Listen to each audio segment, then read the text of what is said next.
to another Tabitha's Glass Emporium YouTube video.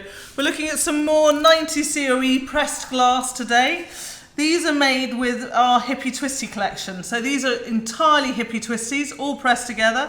And this is some Hippy Twisty with some sheet glass, all pressed together and then slumped to create these organic shaped jewellery pieces. And so today I'm going to show you how to make these. So with this project, I just want to press some glass together, and I'm using our Hippy Twisty cane, which are these, particularly these fantastic black and white ones, because the kind of contrast we're going to get between them and the glass, and hopefully when it's pressed together it's going to look really cool. And we're going to get a great sort of contrast piece, which we can then cut up and use in various different bits of jewellery. So I'm just putting these down. I'm not kind of worrying too much about how they are or what colours are going where.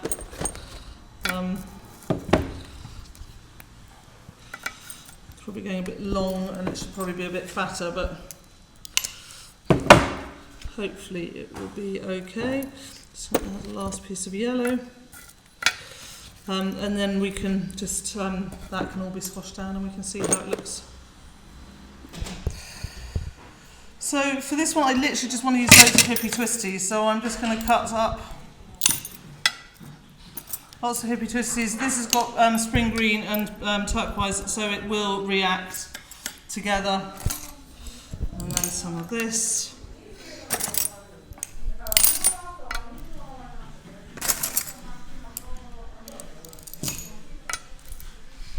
This one's quite subtle. When it fires again, it might show up a bit better.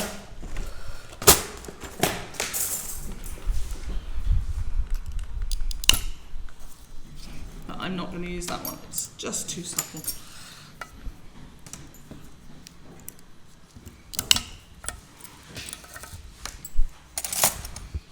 There's some thicker, some thinner.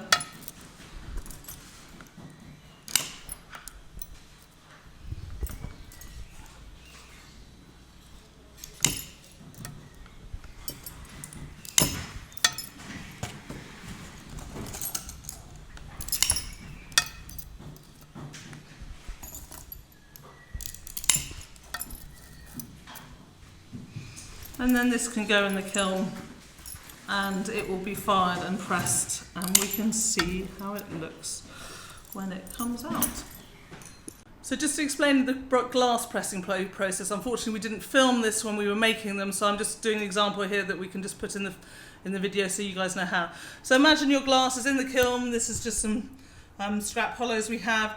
You want a freshly washed kiln shelf. I'm sorry I didn't have time, but I would normally use a freshly washed kiln shelf. I would then use thin fire, and then you've got a freshly washed kiln shelf that you're going to put that way in. So that's the unwashed, that's the washed side, and you're putting the freshly washed kiln shelf in. Now you want the weight. This one's actually quite a light kiln shelf, so I probably wouldn't use it for pressing because I like the weight for it to go really thin. If yours doesn't go thin enough the first time, you can always put some extra weight, some bricks or other kiln furniture on top, or another kiln shelf to give you the extra weight to press it, or you can go to a higher temperature. Those are your two options. Sometimes in some kilns, and my big kiln that's not here at the moment, I literally can't press glass really, really thin in it. It just doesn't do it. I don't know why. I've tried, I've gone different temperatures, I've gone hotter, and it just doesn't work. So you need to experiment. But the simple way of doing it is this. Now, if you want to keep your glass, I go really, really thin wafers, but if you want to keep your glass a little bit thicker, you can always use some kind of limiter to stop it going really thin. So like stainless steel washers or bits of stainless steel dams, or even bits of dams, which are whatever depth you want. As long as you place those evenly around the kiln, that will stop your glass going very, very thin. So that is the best way of doing it. So here they are out of the kiln. I haven't washed them or anything because I'm going to take them straight to the sandblaster, and I don't want to take wet stuff to the sandblaster. If I didn't have a sandblaster, I would just hand pad. I'd give them a wash and hand pad any of the residue off the back. So you can do that instead. So I'm going to do that now and then have a look and think about how to cut them up into jewellery shapes. So we realised we forgot to film the glass when it came out of the kiln, all nicely pressed. We were so excited with how lovely it looked, we cut it up without showing it to you. Damn! So effectively we took the glass out of the kiln and it was really pretty. And then we cleaned it up, so I sandblasted it because I have a sandblaster, but you can use a diamond pad with some water and just carefully clean it up, or just scrub it or soak it in vinegar and clean it up like that. And once we had it nicely cleaned, then we had a look, and I've got this slab of glass that I was sort of thinking about for another project. And you know, got a slab of glass, and then I want to think about what shapes. Now, you can get these things, and you can get ones with even better shapes. I can only find my hexagon one at the moment. And you can think about, oh, you can put it around. You probably don't want to go right dead in the middle. You maybe want to start at the edge and go, oh, that's quite nice. We've got a bit of a twisty cane there, a little bit of flower, and I quite like that shape. And then actually over here I could fit in another one. So that's one way, or you can just go, oh, I want a sort of a shape like this here, using up this and this bit of twisty cane. So this is what you kind of want to look at your slab of glass and think whether it, whichever technique. This is going to be a slotted video for about 3 of our videos because we forgot to do it for 3, sorry. So you want to look at the piece of glass and go, where do I want my jewellery? Do I want it on a straight? Do I want it a bias? Do I want it straight on? How do I want it to look? Once you've drawn the pieces on, then you need to cut it. Now, for the pressed glass, we tried scoring it and cutting it, and that really didn't work that well. I'm afraid it just seemed to break off at angles. It might be that mine wasn't annealed. In your schedule, I have put an anneal in, which hopefully might help it, and you can try and score it and cut it, and so it might be easier. If not, the best results we had were on the Taurus saw, or you can try on another sculpt. We tried on the tile saw as well, but even that I found it broke up a lot. The Taurus saw was best. But if you don't have a Taurus saw, you can just score and break it into random shapes. I then ground those random shapes. The one that broke apart and didn't really work well, we then, worked into shapes. We worked into whatever shape we had available there and made them into really nice jewellery. So that's the idea. You're going to clean it up, decide what shapes you want, or just break it up randomly and use it and get your shapes, and then you can work out how you can make those into different pieces of jewellery. So here are these. I've got a pendant, a couple of earrings, again another pendant and a couple of earrings and a couple more pendants. I really love how these look. It's particularly looking them side on. They look kind of great. And these are really fun and kind of bright and funky. So I now actually want to slump them to give them a bit more movement. I have got these serpentine formers, which I'm going to use. I'm going to put these on the serpentine formers, sort of hopefully trying to fit 2 on a former or maybe 1 on a former, and slump them this way, and so that they get a nice bend. I can also use these formers this way, or I can use the larger former and sort of put them over and give a sort of a wave type of slump. So these are going to go in the kiln now, and we can see how they look when they come out. So here are these out for the slumping, and we've glued the jewellery together.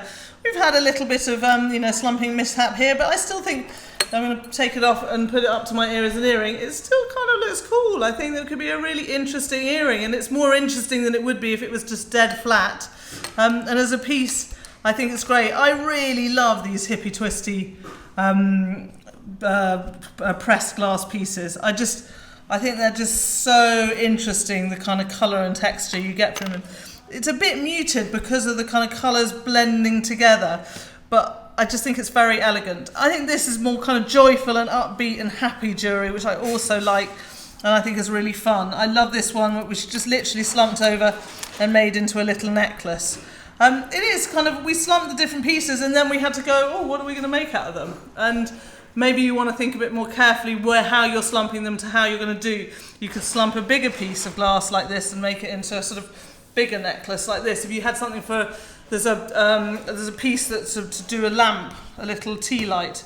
And I'm always looking at moulds and going, what can I use to slump with that? And so I've got a little tea light and I could slump something and make it into a piece of jewellery that goes like this, which would be really nice. So it's really working out what you're slumping for and creating the pieces. But I sort of just love the texture of these. I think they're kind of fun, sort of funky, quite modern pieces and really interesting colours and textures. I hope you've enjoyed this video. I hope it's given you many ideas of what you could do with our Hippy Twisties and making jewellery. We have Hippy Twisties in 90 and 96. So although these are made out of 90, you could easily take this technique and do it in 96. The colours are slightly more muted, but still really fun and funky. We have got fantastic ways to keep in contact with us. You've got our YouTube videos, our Facebook page, we've got a Facebook group, lots and lots of ways. You can sign up to our newsletter, the link will be at the end, and keep in touch and learn what fantastic products we have coming up and also new videos. I hope you've enjoyed this one and I'll see you next time.